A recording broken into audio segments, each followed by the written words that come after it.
Nah, kita masih di dalam perjalanan kita bersama-sama melewati kitab Yakobus, saudara ya. Selama 3 bulan ini kita akan bersama-sama, kita akan mengupas, kita akan belajar sampai selesai kitab Yakobus ya.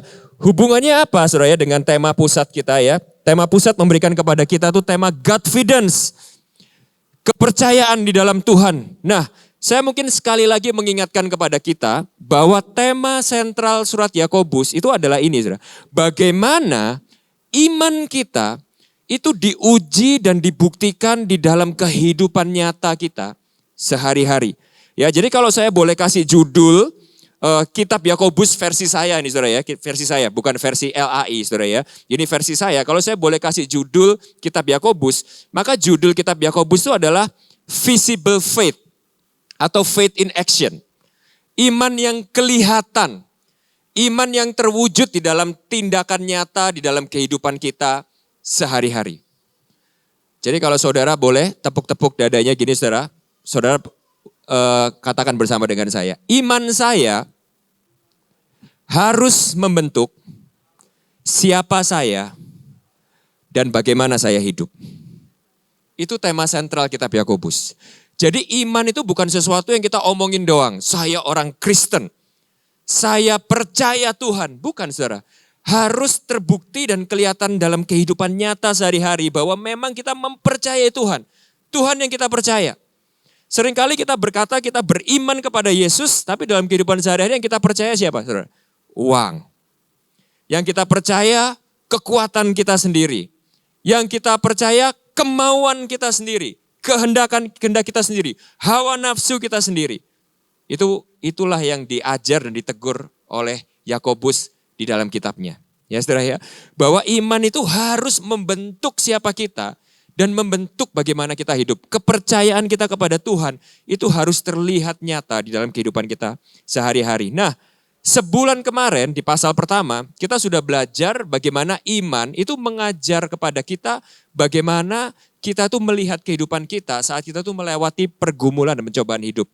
Ya saudara ya, kita udah selesaikan itu. Nah, mulai dari pasal 2, hari ini kita masuk pasal 2, ya bilang ye gitu saudara. Yeay akhirnya, tapi jangan senang dulu ya, belum setengah saudara ya. Masih ada 4 pasal lagi saudara ya. Oke, kita masuk pasal 2. Nah, mulai dari pasal 2 sampai habis kitab Yakobus, kita akan sama-sama belajar bagaimana iman itu membentuk cara kita hidup bersama. Katakan bersama. Bersama. Nah, di pembukaan pasal kedua ini, kita akan sama-sama belajar. Kita akan sama-sama menerima teguran dari Rasul Yakobus. Saya peringatkan ya, disclaimer ya, topik hari ini akan sangat tajam, nggak nyaman, sensitif, tapi sangat penting bagi gereja Tuhan. Ya, Yakobus akan sama-sama menegur kita tentang satu penyakit di dalam gereja yang bernama kasih dengan membeda-bedakan. Udah langsung kedengarannya gak enak saudara ya. Gak apa-apa, nanti kita habis dengar khotbah pulang kita makan enak sama-sama saudara ya. Oke? Nah, kita akan sama-sama belajar tentang itu.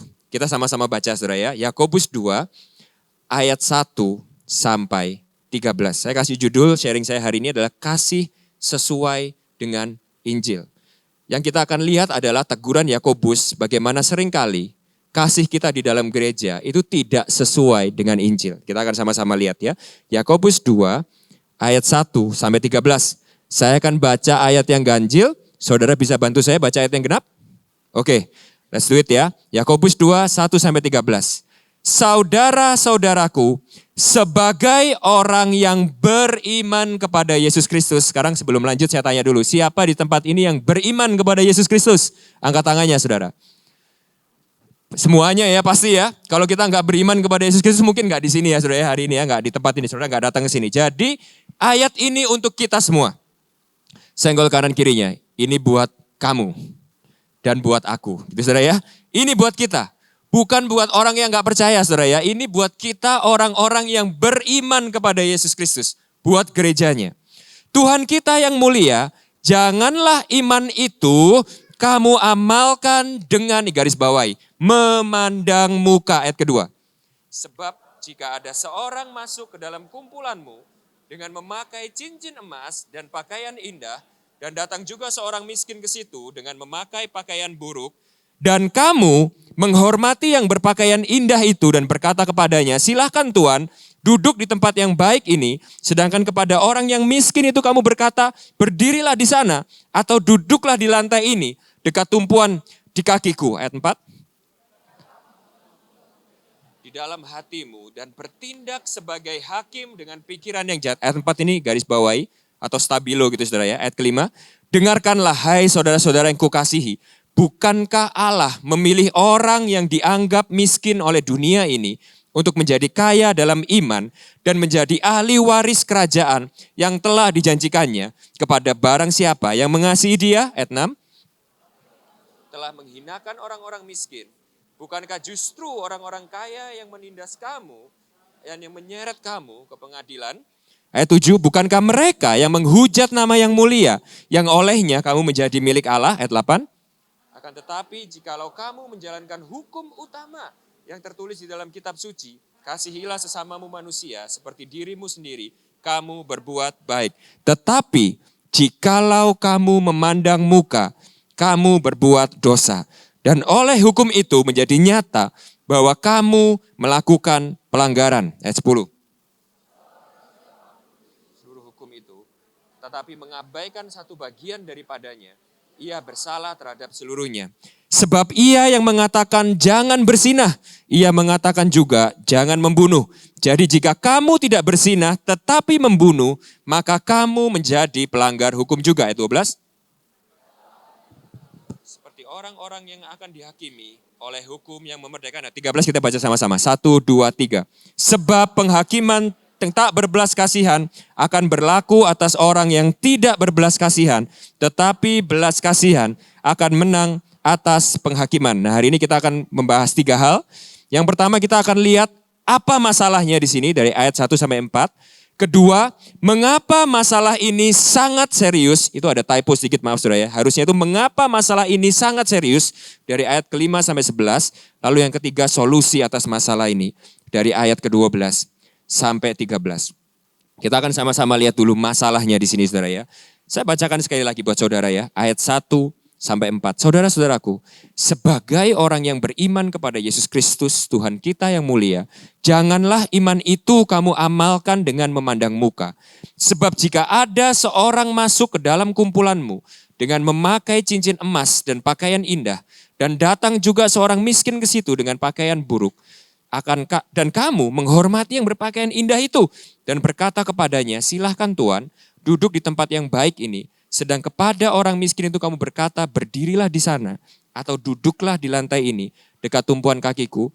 Ini by the way seumur-umur saya jadi jemaat di Rock Riverside, ini kayaknya belum pernah kejadian sih ya saudara, kayak gini ya. Ada jemaat yang lebih lama dari saya pernah ngalamin ini saudara, disuruh berdiri atau duduk di lantai, belum ya saudara ya, untungnya belum. Tapi apakah itu masalahnya?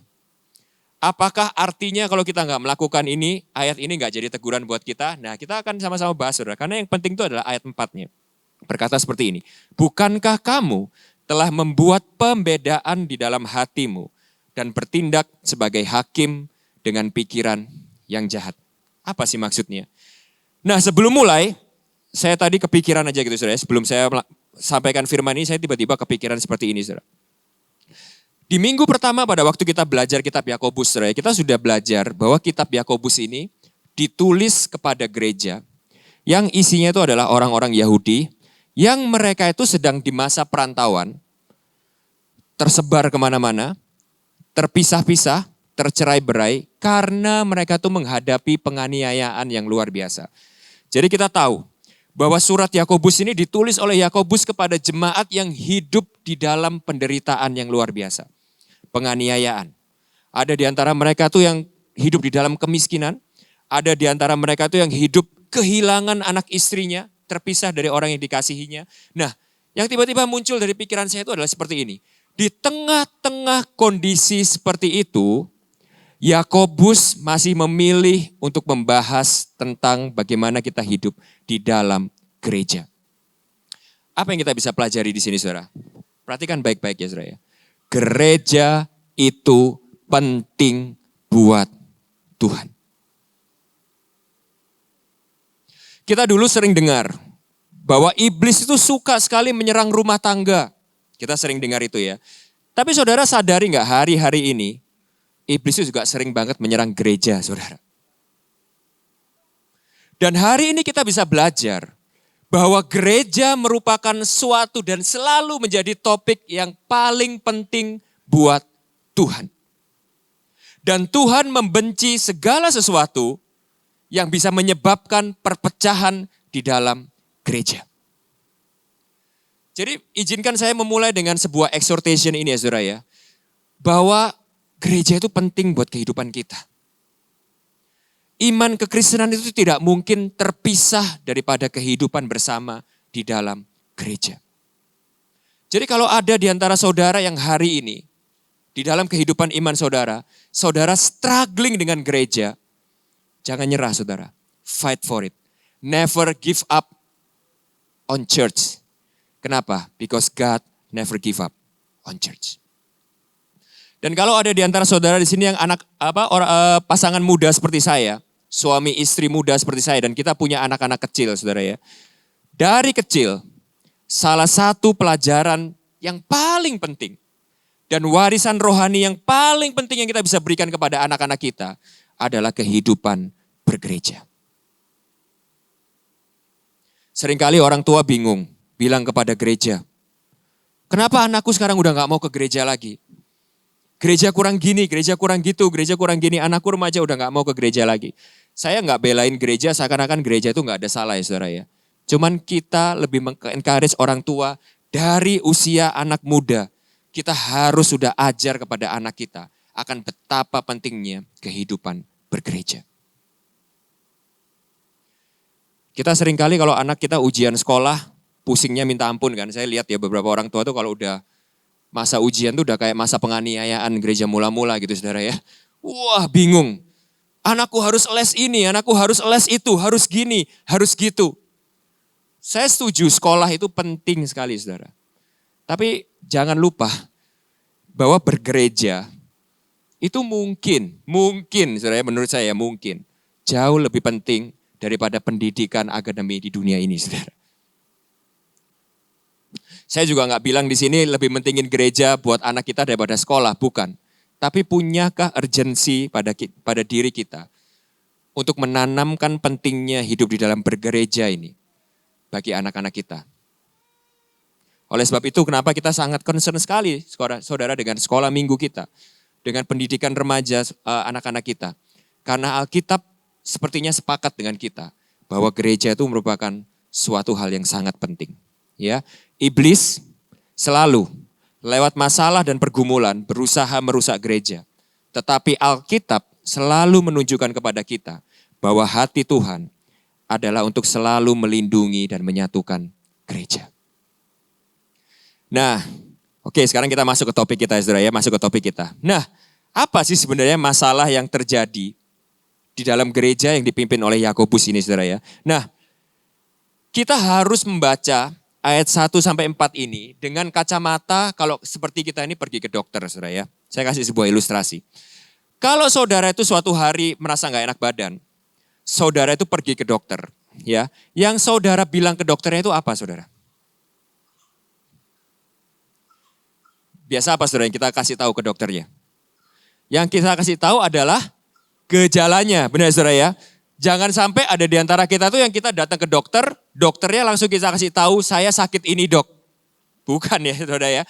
Tugas dari dokter itu justru dari gejala yang kita rasakan, dokter itu yang akan ngasih tahu kepada kita sakit kita itu apa. Setuju gak saudara?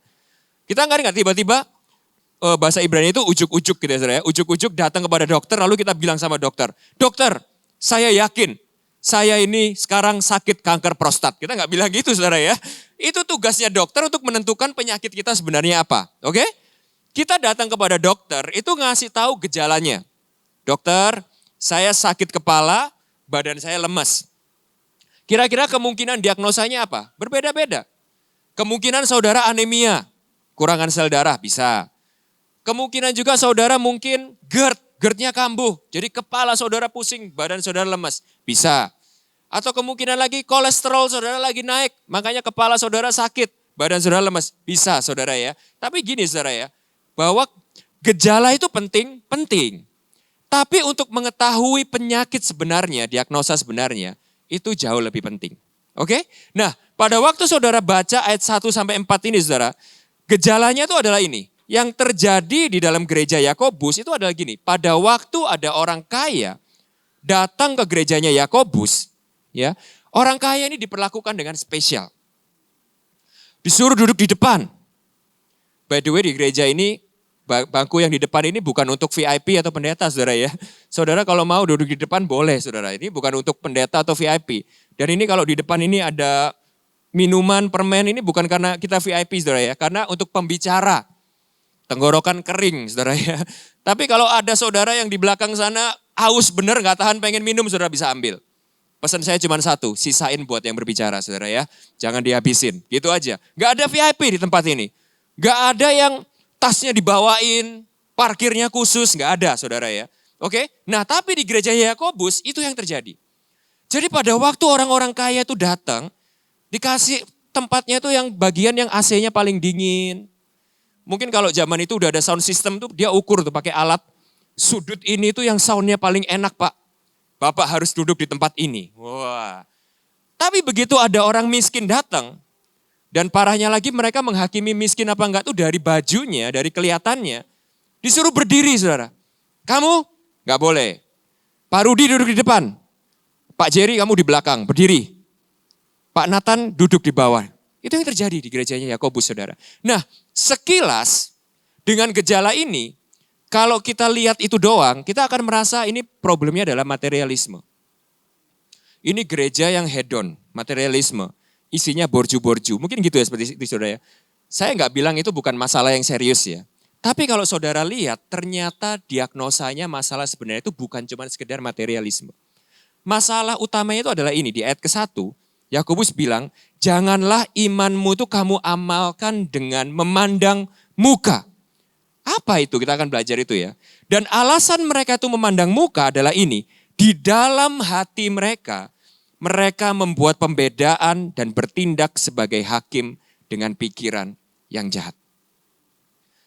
Kita bahas satu persatu. Apa yang dimaksud Yakobus di sini dengan kasih yang memandang muka? Iman yang diamalkan dengan memandang muka. Artinya bukan gini saudara, hanya mengasihi orang-orang yang ganteng dan cantik. Yang mukanya jelek enggak, bukan itu artinya di sini saudara ya. Nah, kata memandang muka dalam bahasa aslinya, bahasa Yunaninya, itu yang dipakai adalah prosopolemsia. Nah, kalau saudara baca Alkitab bahasa Inggris, kata yang dipakai itu adalah partiality. Wah, kamu susah ini apa ini? Kehidupan udah susah, kamu tambah susah lah, bikin susah lagi Antoni. Oke.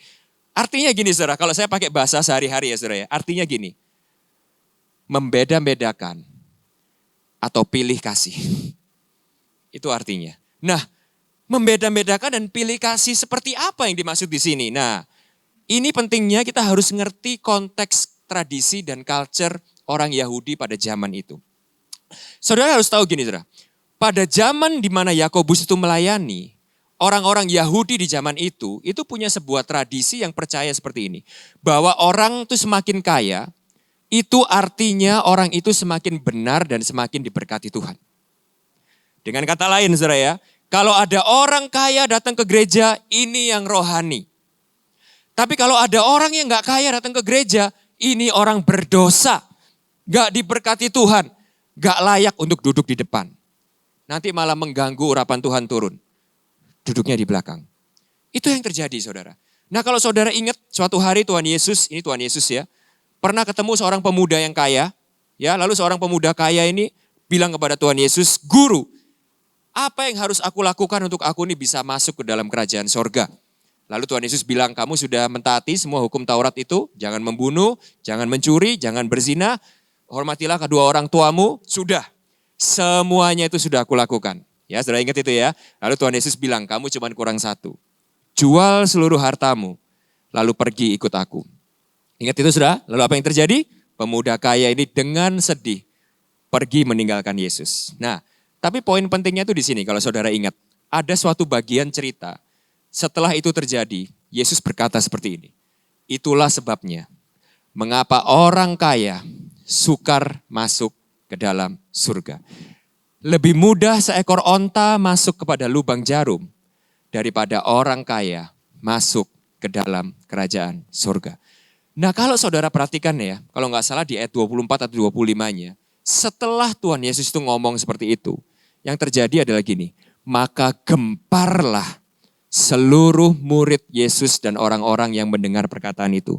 Dan mereka berteriak kepada Yesus, kalau orang ini tidak bisa diselamatkan, lalu siapa yang bisa selamat? Saudara tahu kenapa mereka gempar? Kenapa mereka itu kaget dan mereka teriak kepada Yesus? Karena di dalam pengertian mereka, orang pemuda kaya ini bisa begitu kaya dan saleh, itu tandanya dia itu orang yang diberkati Tuhan dan Tuhan itu berkenan atasnya. Jadi pada waktu Yesus itu bilang tidak, dia kaya, dia saleh, itu tidak membuat dia dibenarkan di hadapan Allah. Itu orang-orang di situ tuh gempar. Nah kalau orang kaya ini aja, kan dia kaya karena diberkati Tuhan. Karena Tuhan berkenan sama dia, kalau dia aja gak bisa selamat, lalu siapa yang bisa selamat? Saudara bisa mengerti ya? Nah oleh sebab itu, orang-orang Yahudi pada waktu itu, di dalam gereja, memperlakukan orang yang kaya itu lebih rohani daripada orang yang miskin, saudara. Nah tapi kalau kita ini tahu, bahwa esensinya sebenarnya gini, bukan karena kaya atau miskinnya, bukan karena hartanya, tetapi karena mereka itu punya pikiran di dalam hatinya, membeda-bedakan kelayakan seseorang dan kebenaran seseorang berdasarkan yang kelihatan di depan, maka prosopolemsia ini juga berlaku buat kita hari ini. Juga berlaku buat Rock Riverside. Meskipun Rock Riverside nggak melakukan apa yang gereja Yakobus ini lakukan loh. Kita di tempat ini nggak ada pembedaan antara orang kaya dan orang miskin. Tapi saya tanya sama saudara, ada nggak perbedaan lain contohnya di dalam suku, di dalam ras, di dalam cara berpakaian, di dalam latar belakang seseorang? Saya tanya kepada saudara ya, direnungkan aja nggak usah dijawab. Ini kalau saya lihat hari ini gereja kita ini gereja yang isinya orang-orang yang berpakaian rapi, saudara. Tapi saya tanya sama saudara, apa yang terjadi kalau suatu hari Tuhan itu kirimkan orang-orang yang datang ke sini yang mereka tuh nggak pakai baju serapi kita?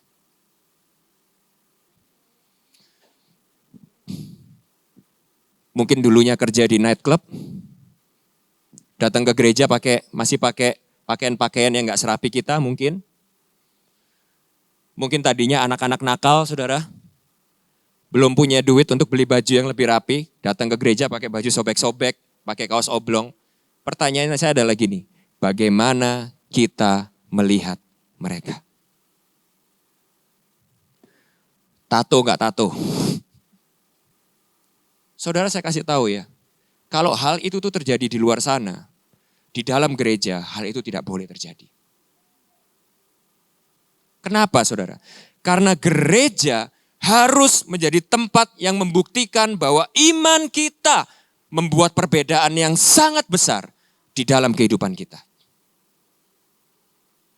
Nanti kita akan belajar bahwa di dalam Injil tidak ada suku, tidak ada ras, tidak ada warna kulit, hitam, putih, keriting, lurus, kaya, miskin, Cina, Jawa, Batak, Ambon, Manado, tidak ada bedanya. Kita semua punya status yang sama, yaitu orang-orang berdosa yang sama-sama diselamatkan karena belas kasihan Tuhan dan kasih karunia Tuhan. Oleh sebab itu, kita tidak boleh membedakan di dalam kasih kita di dalam gereja. Contoh lain, tua muda. Orang tua berkata, anak-anak muda itu susah diatur, gak kontribusi apa-apa, gak menghasilkan uang, ngerepotin doang. Anak-anak muda berkata, orang tua itu kuno, jadul, gak ngerti apa-apa. Sama aja saudara, dua-duanya prosopolemsia. Dosa yang membeda-bedakan. Nah kenapa dosa ini tuh muncul?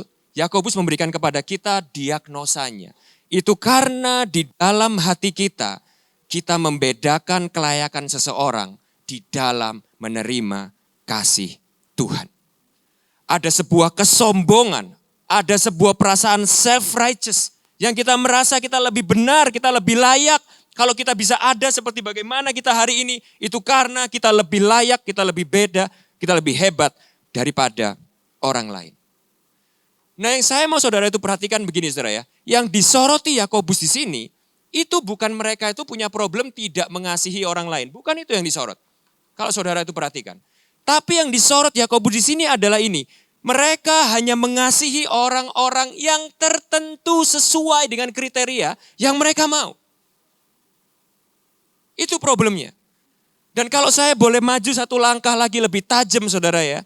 Maka yang dimaksud Yakobus itu adalah gini. Saudara tahu gak sih bahwa kualitas kasih kita yang sebenarnya itu baru diuji saat kita mengasihi orang yang berbeda dengan kita. Suatu hari Yesus berkata seperti ini. Kalau kamu hanya mengasihi orang-orang yang baik kepada kamu, apa bedanya kamu dengan orang-orang yang tidak mengenal Allah? Saudara mau tahu yang dimaksud Yesus ini berarti apa? Gini saudara.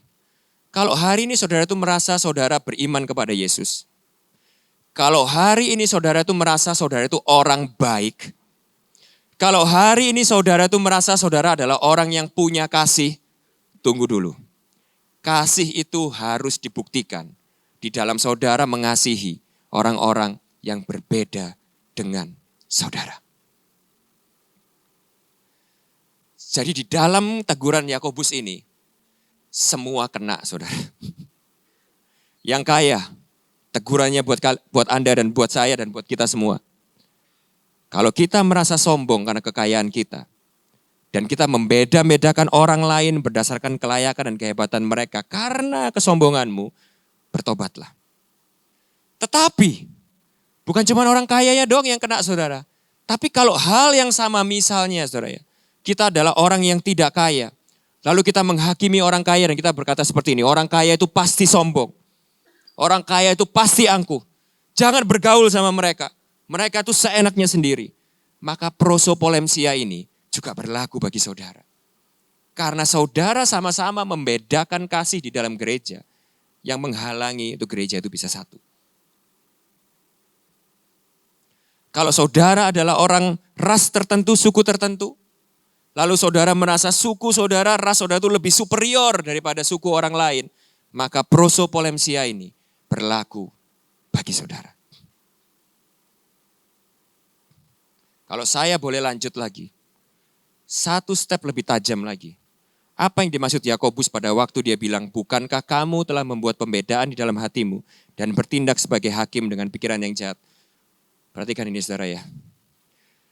Dosa dan kejahatan di dalam hati kita baru tampak saat kita dituntut untuk mengasihi mereka yang berbeda dengan kita.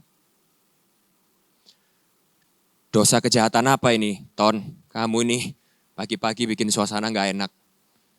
Saudara tahu kesombongan kita, keangkuhan kita, motivasi kasih kita yang sebenarnya, itu baru akan teruji dan tampak saat kita dituntut untuk mengasihi mereka yang berbeda dengan kita. Pada waktu saudara bilang, aku ini orang rendah hati, aku ini orang baik, aku ini orang yang lemah lembut, aku ini orang yang mengasihi, hang on. Itu semua akan baru diuji, baru ditunjukkan saat saudara dituntut untuk mengasihi mereka yang berbeda dari saudara. Nah, kenapa ini? Ini adalah dosa dan kejahatan yang Yakobus itu maksudkan di dalam kitabnya. Pada waktu hati kita membeda-bedakan orang sesuai dengan apa yang kita tuh pikirkan dan apa yang kelihatan di luar. Nah, dari sini kita juga bisa belajar definisi menghakimi ya saudara. Ini penting untuk saya bahas. Karena hari ini kata menghakimi juga sering salah dimengerti.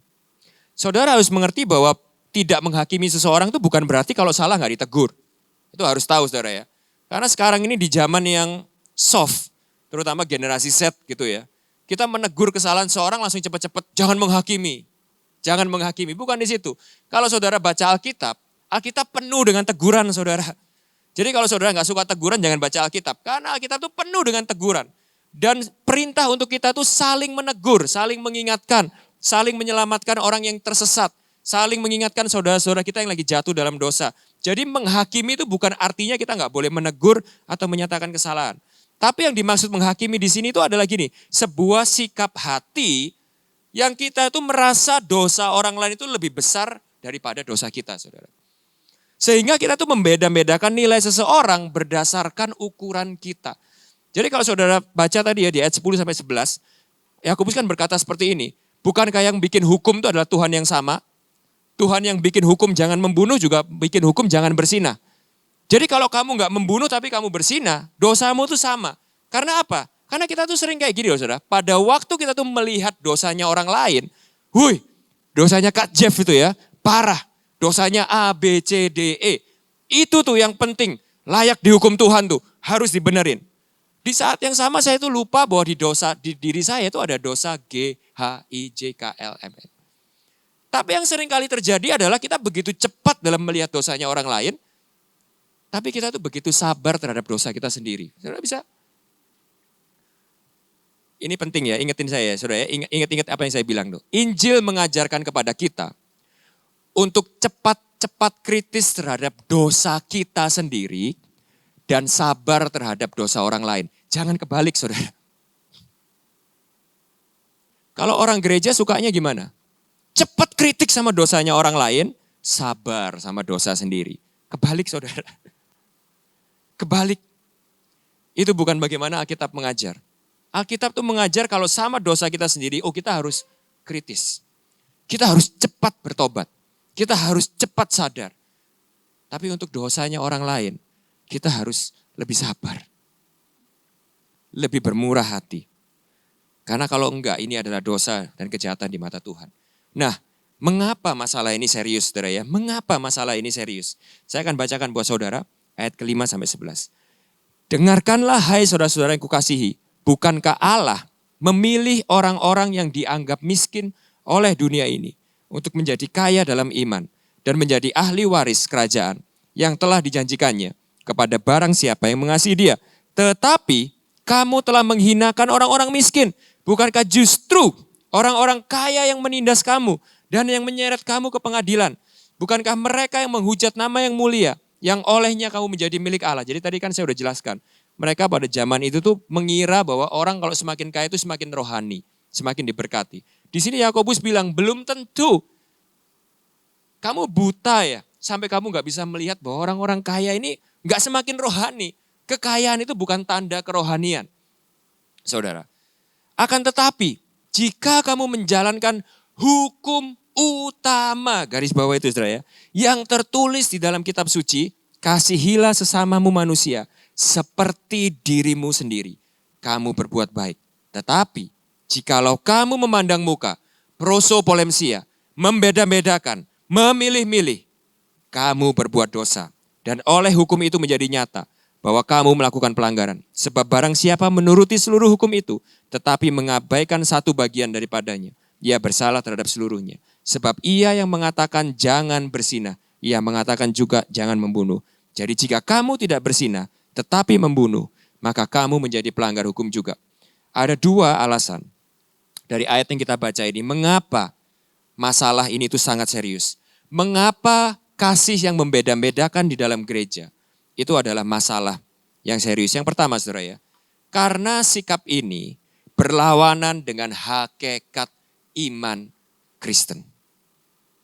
Yakobus itu menjelaskan di ayat ke-5 dengan sebuah perumpamaan, dengan sebuah gambaran bagaimana Injil kekristenan itu berbeda dengan konsep agama. Perhatikan baik-baik saudara. Dengarkanlah hai saudara-saudara yang kukasihi, bukankah Allah memilih orang-orang yang dianggap miskin oleh dunia ini untuk menjadi kaya dalam iman dan menjadi ahli waris kerajaan yang telah dijanjikannya kepada barang siapa yang mengasihi dia. Saudara, saya kasih tahu ya, Injil kekristenan itu berlawanan, bertolak belakang dengan sistem agama. Kalau agama itu bunyinya nggak seperti ini saudara. Agama itu bunyinya seperti ini. Tuhan itu mengasihi mereka yang hebat, yang layak, yang bisa mentaati dan meraih semua yang syarat-syarat yang Tuhan itu berikan. Tapi kalau Injil itu berbalik saudara. Injil itu berkata enggak. Allah itu enggak memilih yang kaya. Allah itu enggak memilih yang mampu. Allah itu enggak memilih yang hebat. Alkitab berkali-kali menunjukkan bahwa Allah memilih yang bungsu, bukan yang sulung. Lemah, bukan yang kuat. Terakhir, bukan yang pertama. Ya kan saudara ya, milih Yakub bukan Esau. Milih Daud, bukan Saul. Ya. Milih yang terkemudian, bukan yang pertama. Biasa yang bontot itu yang orang lain gak peduli, malah Tuhan itu pilih. Kenapa saudara? Tujuannya itu apa? Tujuannya untuk menunjukkan kepada saudara dan saya bahwa keselamatan dan pemilihan Allah adalah sepenuhnya kedaulatan dan kasih karunia Allah. Garis bawah ini. Bukan karena kelayakan kita. Sehingga saudara, kalau kita ini sombong dan pada waktu kita ini memilih dan membeda-bedakan di dalam kasih kita, maka kita itu sedang hidup berlawanan dengan hakikat iman yang kita percayai. Saudara mengerti maksud saya ya? Tidak mungkin orang yang memiliki iman Kristen itu sombong. Sudah tidak mungkin saudara. Sombong dan Injil adalah dua kata yang tidak mungkin berdiri bersama-sama. Nggak mungkin saudara. Pada waktu saudara itu mengerti Injil, kesombongan itu akan jatuh dalam kehidupan saudara. Dan pada waktu kesombongan itu berdiri, tandanya saudara nggak mengerti Injil kekristenan. Kenapa? Karena Injil kekristenan memberitahu kepada kita bahwa kita semua adalah sama-sama orang yang tidak layak menerima keselamatan. Dan kalau kita hari ini bisa selamat, itu bukan karena kekayaan kita, kehebatan kita, kelayakan kita. Tapi benar-benar karena belas kasihan Allah dan kasih karunia Allah. Saya kasih tahu saudara ya, grace, kasih karunia, itu adalah ide yang indah. Kita semua itu suka kasih karunia. Siapa di sini gak suka kasih karunia saudara? Kasih karunia itu kata paling terkenalnya orang Kristen saudara ya. Siapa di sini yang suka kasih karunia saudara? Suka saudara ya. Kita semua itu suka. Kasih, pengampunan, kemurahan Allah. Itu semua itu jadi sesuatu yang manis buat kita. Kita kalau nyanyi tentang pengampunan Tuhan, kita kalau nyanyi tentang kasih karunia Allah, wah kita bisa nangis sendiri. Ingat bagaimana Allah mengampuni kita, ingat bagaimana Allah bermurah hati sama kita. Tapi saya kasih tahu saudara, pengertian kita akan kasih karunia Allah itu baru dibuktikan pada waktu kita harus menunjukkan kasih karunia itu kepada orang lain. Selama saudara masih belum bisa menunjukkan kasih karunia kepada orang lain, you don't understand the grace of God. You don't. Karena kasih karunia itu cuma ide yang enak dan menarik buat saudara. Tapi pengertian dan pemahaman dan kesungguhan kita dalam kita benar-benar merasakan bahwa kita menerima kasih karunia, itu baru dibuktikan pada saat Anda harus menunjukkan kasih karunia kepada orang lain yang berbeda dari saudara. Lalu yang kedua, karena sikap ini itu melanggar hukum utama iman Kristen. Artinya itu apa? Saudara ingat ya, suatu hari Yesus ditanya sama orang-orang Farisi yang berusaha menguji dia. Orang-orang Farisi itu tanya sama Tuhan. Tuhan Yesus, guru, kalau gitu di dalam hukum Taurat itu hukum yang paling penting itu yang mana? Saudara ingat ya ceritanya ya. Lalu Yesus menjawab dia, kasihilah Tuhan Allahmu dengan segenap hatimu, dengan segenap jiwamu, dengan segenap akal budimu, dengan segenap kekuatanmu. Dan kasihilah sesamamu manusia seperti dirimu sendiri. Dua hukum itu adalah hukum utama di mana seluruh hukum Taurat itu berdiri di atasnya. Maksudnya apa? Maksudnya gini saudara. Maksudnya gini. Saudara tahu gak sih bahwa tujuan utama kita itu semakin mengerti iman kekristenan. Tujuan utama kita semakin dalam di dalam kita mengerti iman kekristenan. Tujuan utama kita itu semakin taat sama iman kekristenan. Tujuan akhirnya itu adalah kasih. Kalau saya boleh paraphrase ya, pakai bahasa sehari-hari ya. Semakin lama Anda jadi orang Kristen, semakin rohani Anda, semakin dalam saudara mengerti Injil, itu tujuan utamanya adalah supaya saudara bisa semakin mengasihi Tuhan dan semakin mengasihi sesama saudara. Nah kalau gitu saudara, mari kita reflect. Mari kita renungkan. Terutama buat kita yang sudah lama jadi orang Kristen. Yang sudah kayak saya, belasan tahun jadi orang Kristen. Kita begitu rajin di dalam gereja. Kita merasa sudah mengerti banyak tentang kebenaran iman Kristen. Pertanyaannya adalah gini, apakah iman kekristenan kita semakin lama membuat kita semakin murah hati dan berbelas kasihan? Atau semakin membuat kita sombong dan kejam terhadap dosa orang lain? Saya nggak buru-buru ya saudara ya. Mari kita renungkan ini saudara. Semakin lama kita jadi orang Kristen, apakah pengertian kita akan Injil itu memperbesar kapasitas hati kita? Untuk kita bisa mengasihi, menerima, berbelas kasihan terhadap orang yang berbeda daripada kita. Atau membuat kita semakin kritikal, semakin sombong, semakin kejam dalam kita menilai dosa orang lain. Nah, bagian terakhir saudara. Lalu apa solusinya? Solusi atas masalah ini. Di ayat ke-12 dan 13, Yakobus memberikan solusinya seperti ini. Perhatikan baik-baik saudara. Solusi adalah ini. Berkatalah dan berlakulah seperti orang-orang yang akan dihakimi oleh hukum yang memerdekakan orang. Ingat ya, di ayat pertama tadi, Yakobus bilang seperti ini kan, kalau kamu beriman kepada Yesus Kristus, amalkan imanmu itu dengan benar. Lalu di ayat 12 ini, Yakobus mendeskripsikan. Dengan kata lain seperti ini, kamu tahu definisinya orang Kristen? Kalau Anda mengaku sebagai orang Kristen itu definisinya ini, saudara. Yaitu orang-orang yang akan dihakimi oleh hukum yang memerdekakan orang. Ingat ya, next time kalau ada pertanyaan, apa sih artinya jadi orang Kristen? Jadi orang Kristen itu artinya ini. Berkata dan berlaku seperti orang-orang yang akan dihakimi oleh hukum yang memerdekakan orang. Apa artinya? Nanti saya akan jelaskan. Sebab penghakiman yang tidak berbelas kasihan akan berlaku atas orang yang tidak berbelas kasihan. Tetapi belas kasihan akan menang atas penghakiman. Saya jelaskan. Apa maksudnya? Berkata dan berlaku seperti orang yang akan dihakimi oleh hukum yang memerdekakan orang. Ini saya jelaskan, ini udah saya khotbahkan pada waktu Jumat Agung kemarin saudara. Bayangkan, saudara keluar dari tempat ini, tiba-tiba sesuatu terjadi, saudara meninggal. Oke? Lalu pada waktu saudara menutup mata di dunia ini, saudara membuka mata saudara di akhirat, pada waktu saudara buka mata, tiba-tiba saudara itu berada di tahta penghakiman Allah.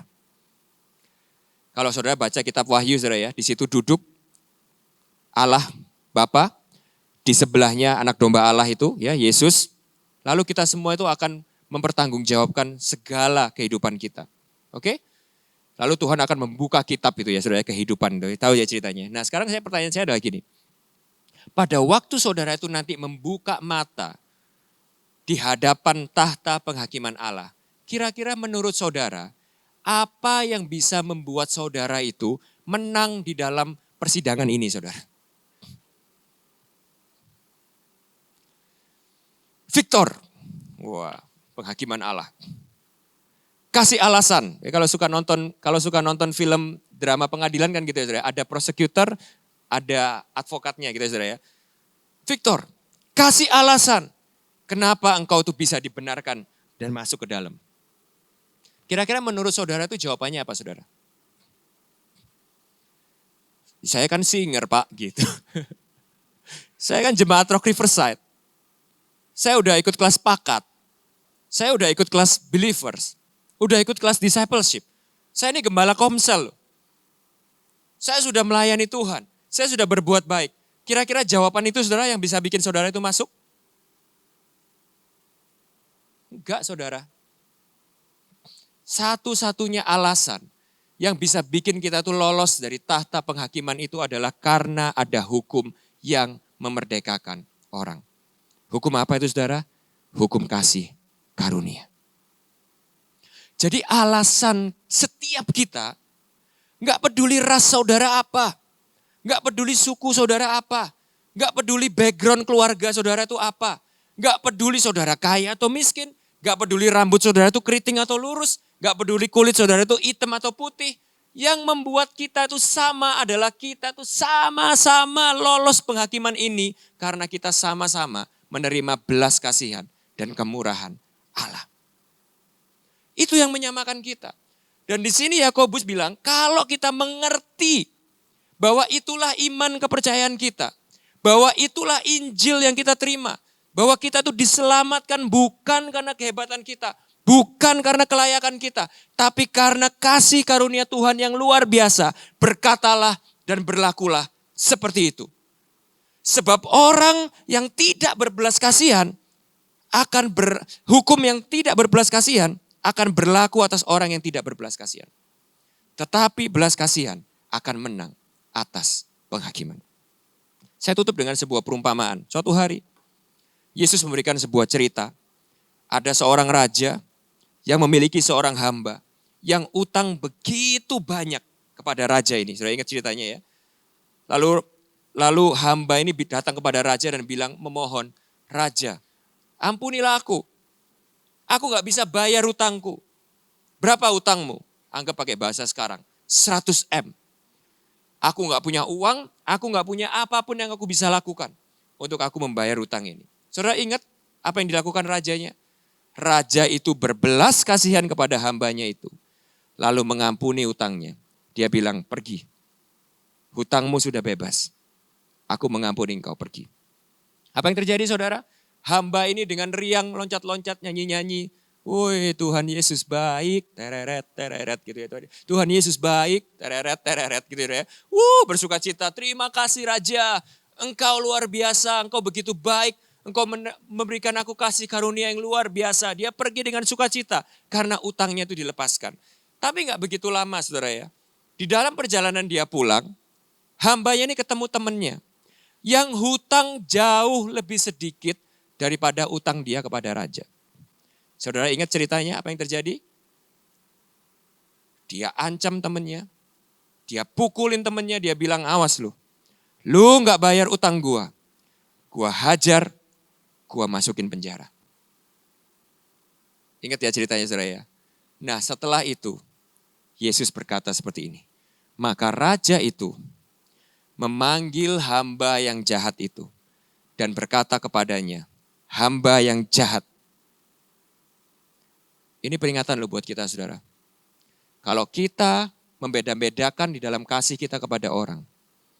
Kalau kita tidak bisa mengasihi semua orang dengan belas kasihan dan yang sama. Kalau kita tidak berbelas kasihan terhadap kekurangan orang lain dan orang lain yang berbeda daripada kita, kita jahat di mata Tuhan. Tuhan berkata, hamba yang jahat. Seluruh utangmu sudah kuhapuskan hanya karena, apa saudara? Hebat, taat, layak. Apa saudara? Hanya karena apa? Hanya karena engkau memohon kepadaku. Bukankah engkau pun harus menaruh kasihan kepada kawanmu seperti aku pun sudah menaruh kasihan kepadamu. Sambil kita persiapkan perjamuan kudus, saya undang Praise and Worship Team untuk bisa kembali naik. Saya pengen ini menjadi perenungan buat kita saudara.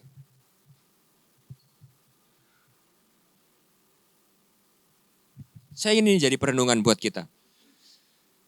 Adakah teguran Rasul Yakobus ini masih ada di dalam gereja kita hari ini? Saat kita membeda-bedakan kasih kita kepada orang.